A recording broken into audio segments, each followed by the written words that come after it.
Bonjour à tous, je suis Gérald, bienvenue sur la chaîne Le Brûlant. J'espère que vous allez bien et j'espère que vous avez la forme. Alors non, je n'habite pas en Espagne, vous êtes dans le Lot.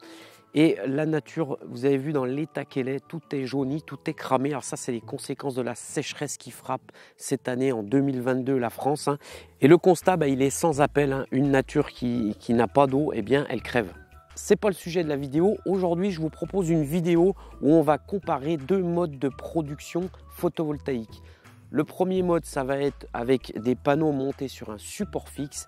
Et le deuxième mode, ça va être des panneaux photovoltaïques montés sur un tracker solaire. Donc le but, c'est pas de savoir lequel est le meilleur, lequel produit le plus, puisque bien évidemment, le tracker produit beaucoup plus que des panneaux sur support fixe. Le but, c'est de quantifier tout ça, c'est de savoir de combien ça produit plus.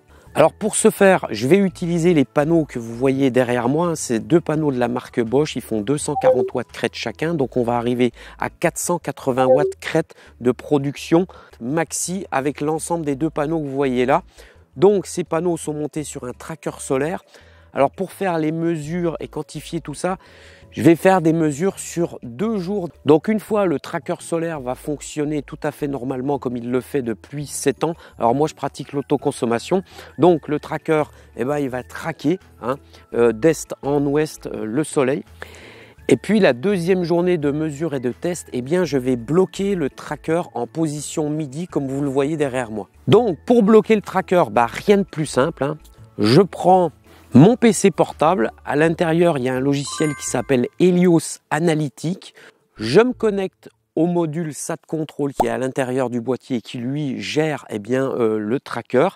Et puis je dis au module SAT Control, tu te mets en position midi et tu restes bloqué tout simplement dans cet état-là.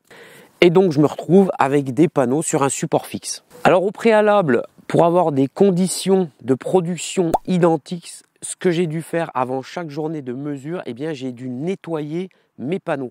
Alors pour ça, moi j'utilise une raclette avec une lavette devant qui est à rallonge, qui est super pratique. Alors je l'utilise pour faire mes carreaux, pour laver mes panneaux solaires, enfin bref, et les coudées, pour laver tout ce qui est en hauteur, ça va super bien.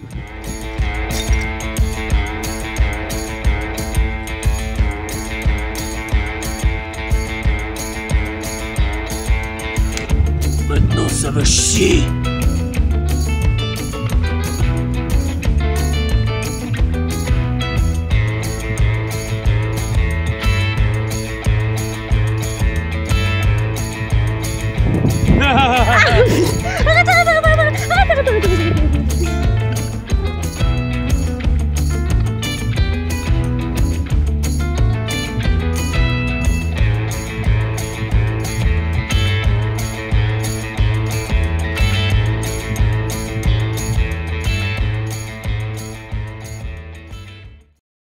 Donc si ça vous intéresse, ce petit appareil là, je vous mets le lien en description. C'est un lien qui est affilié. Ça veut dire quoi? Ça veut dire que si vous achetez ce petit appareil, moi je toucherai une commission dessus. Ça aide l'entreprise Le Brûlant. Pour parler un petit peu d'énergie solaire, la lumière émise par le soleil, elle parcourt les quelques 150 millions de kilomètres en 480 secondes à la vitesse pharaonique de 300 000 km par seconde. Bon, quand on a dit ça, on est bien avancé. Alors, j'essaye de faire un truc. Normalement, si tout se passe bien, là, il doit y avoir des planètes. Je dois être un peu dans l'espace. Et oui, j'exploite à fond mon logiciel de montage. Voilà. Alors, rigolez pas, vous moquez pas, je fais ce que je peux.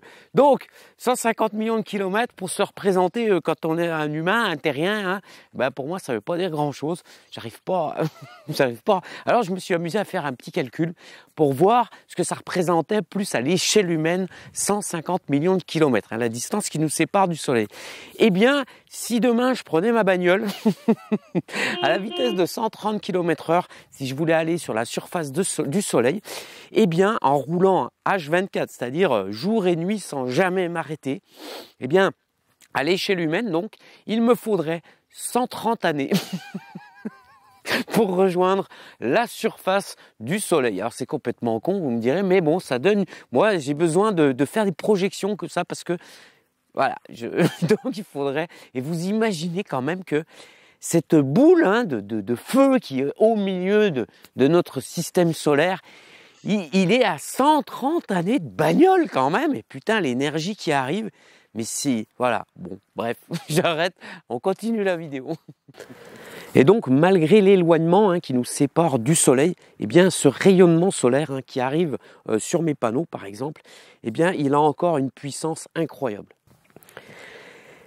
Et donc, c'est cette énergie hein, qu'exploite et transforme les panneaux photovoltaïques, les cellules photovoltaïques. Alors, quand je dis énergie du rayonnement solaire, c'est pas toute l'énergie, hein, puisque la technologie aujourd'hui du photovoltaïque, elle ne permet de transformer environ que 20% du rayonnement solaire. Le reste, c'est transformé en chaleur. Et puis, il y en a un petit peu par réflexion qui rebondit et qui repart dans l'atmosphère. Alors concrètement, 20% de rendement, qu'est-ce que ça veut dire? Si je prends 1 mètre carré de ce panneau solaire, on va dire qu'il est irradié au mieux avec 1000 watts au mètre carré. Donc je prends 1 mètre carré, je fais une irradiation solaire de 1000 watts. Eh bien le panneau solaire, lui, il va sortir en termes de puissance électrique que 200 watts. Donc le photovoltaïque, ce n'est pas miraculeux, mais c'est quand même un des meilleurs moyens, c'est-à-dire que c'est fiable, c'est pas très cher, c'est facile à installer, c'est le meilleur moyen de transformer le rayonnement solaire en électricité. Et donc, eh bien, dans le solaire thermique a un bien meilleur rendement que le photovoltaïque. C'est pour ça que les panneaux qui font chauffer de l'eau ont un très bon rendement. Et puis, un petit coup de pub pour mon entreprise, le brûlant, lui, il éclate, littéralement, il éclate en termes de production et de transformation d'énergie solaire, il éclate le photovoltaïque. Pour quantifier la quantité d'énergie produite lors de ces 2 journées de test, j'ai utilisé un appareil qui s'appelle un wattmètre, un compteur d'énergie. Donc ce compteur d'énergie, il est situé dans un coffret qui est sur ma terrasse. Et puis c'est un compteur d'énergie qui mesure le champ magnétique produit par le fil qui le traverse. Alors ce fil qui le traverse, il vient de la production des panneaux solaires. Donc le compteur d'énergie mesure ce champ magnétique et puis il en déduit l'intensité, la tension et par conséquent la puissance. Donc ces mesures, il les stocke dans sa mémoire. Et puis après, il les affiche sur le petit compteur LCD. Alors ces compteurs d'énergie, ils sont super pratiques, ils sont super fiables. J'en ai plusieurs, j'en utilise plusieurs, dont un à l'atelier pour pouvoir payer mes factures d'électricité. Et si ça vous intéresse d'en acheter un, c'est pareil, n'hésitez pas, je vous mets un lien. Donc les résultats, en fin de cette première journée où les panneaux solaires ont traqué le soleil avec le tracker solaire, je suis arrivé à 3,99 kWh de quantité d'énergie. Alors si vous ne savez pas ce que c'est qu'un kilowattheure, je vous invite à aller voir Google. Non, parce que je connais les petits malins ingénieurs en tout là, qui vont venir et qui vont encore venir m'embêter dans l'espace commentaire avec les kilowattheures. Donc vraiment, si vous ne comprenez pas comment ça marche, Internet c'est un outil formidable pour s'éduquer et pour comprendre les choses.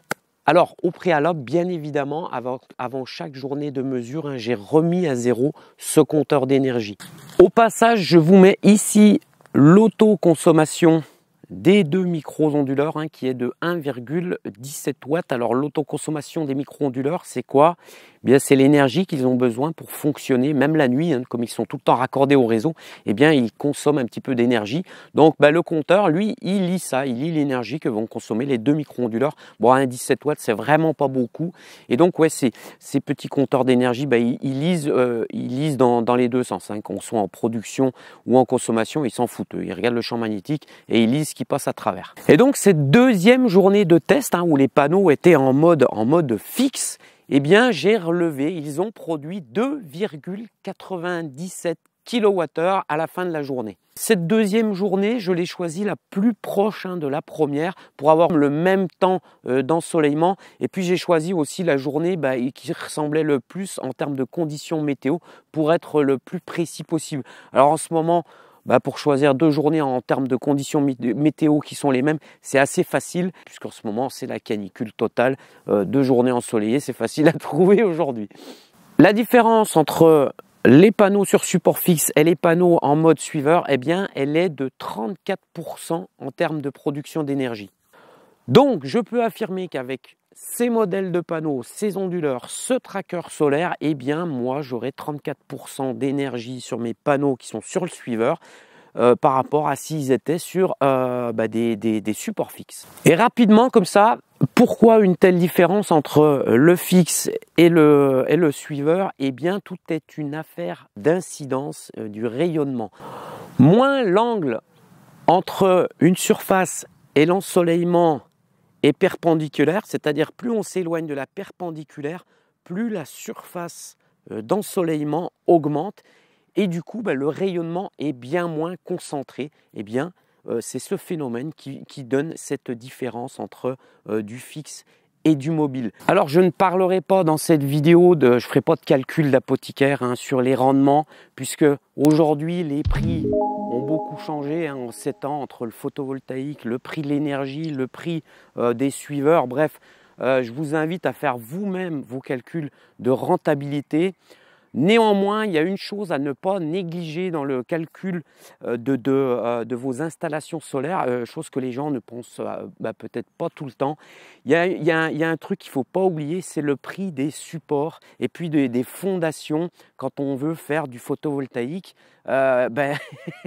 C'est vraiment hyper cher, c'est très cher, tout ce qui est support, tout ce qui est fondation, donc ce n'est pas à négliger parce que c'est facile d'aller voir sur un site internet, de regarder le prix des panneaux et des onduleurs, puis on se dit c'est bon. Mais non, parce que derrière, eh bien, il va falloir investir si vous le faites vous-même ou pas, il va falloir investir dans du matos pour faire des fondations, pour fixer tout ça au sol, et puis ou alors pour y accrocher au mur, pour y mettre sur le toit, et tout ça, c'est pas négligeable. Et tout ce qui est câblerie, tout ce qui est accessoires, il faut vraiment que ça rentre dans le calcul de rentabilité par rapport, par exemple, à un suiveur solaire. En conclusion, moi, mon avis, c'est qu'un tracker solaire, eh bien, sa rentabilité, elle augmente avec la surface qu'il embarque. Plus le suiveur sera chargé en panneaux solaires, plus il pourra supporter de panneaux, mieux il sera rentable. Voilà, c'est la fin de cette vidéo.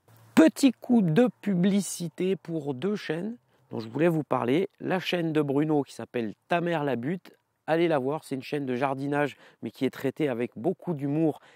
Et en tout cas, moi, Bruno, eh bien, tu m'éclateras toujours dans tes vidéos. Je trouve ça génial ce que tu fais. Et puis, une chaîne d'un voisin qui s'appelle Objectif Zéro Carbone. Allez voir sa chaîne, c'est très intéressant.